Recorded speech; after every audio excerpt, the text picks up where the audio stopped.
ہمارے اب اس دنوں میں جو تقریریں ہوتی ہیں، نعتیں ہوتی ہیں، وعظ ہوتے ہیں، خطابات ہوتے ہیں، یا تو حضور کے حسن ظاہری کا تذکرہ ہوگا، آپ کی زلفوں کا معاملہ ہوگا، آپ کی آنکھوں کا حسن ہوگا، آپ کی کالی کملی کا ذکر ہوگا، یا جو خرق عادت کوئی واقعات ہیں ان کا تذکرہ ہوگا، یا اپنے اعتبار سے کوشش کریں گے کہ اللہ حضور کے مقام اور مرتبے کو واضح کرے۔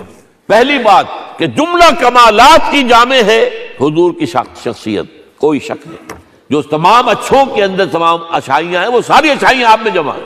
البتہ یہ بات جان لیجئے، میں تجزیہ کر کے آپ کو بتا رہا ہوں، حضور کا مرتبہ اور مقام بیان کرنے کی کوشش آپ کی توہین پر منتج ہوتی ہے۔ وجہ کیا ہے؟ اگر آپ کسی کے مرتبہ مقام کو اس کے اصل مقام کے مطابق بیان نہیں کر سکتے تو کہیں نیچے ہی گریں گے نا۔ ناممکن ہے کہ حضور کے مرتبہ مقام کو ہم بیان کر سکیں۔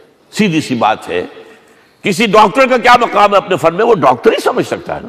کسی انجینئر کا کیا مقام ہے اپنے فن میں، کوئی انجینئر ہی سمجھے گا نا۔ تو حضور کا کیا مقام ہے کوئی نبی اور رسول ہی سمجھ سکتا ہے، وہ بھی نہیں سمجھ سکتا۔ کیوں؟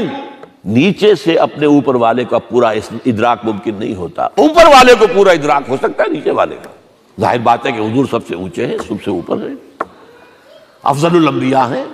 تو حضور کے مرتبہ اور مقام کو کسی درجے میں جاننے والے صرف انبیاء ہیں، کلی طور پر جاننے والے صرف اللہ کی ذات ہے اور کوئی نہیں۔ آپ کو کیا پتا، یہ جو آپ فرماتے ہیں کہ میں اپنے رب کے پاس رات گزارتا ہوں، ابھی تو عند ربی هو یطعمنی ویسقین، وہ مجھے کھلاتا ہے پلاتا ہے، میں اور آپ سمجھ سکتے ہیں کچھ؟ ہاں، بحیثیت بشر ہم پہچان سکتے ہیں حضور باپ کیسے تھے، حضور شوہر کیسے تھے، یہ سب ہمیں سمجھ میں آ جائے گا۔ حضور حاکم کیسے تھے، حضور منصف کیسے تھے، حضور سپہ سالار کیسے تھے، تمام جو بھی حیثیتیں ہو سکتی ہیں دنیا میں انسان کی، وہ تمام حیثیتیں جمع ہیں حضور کی ذات کے اندر۔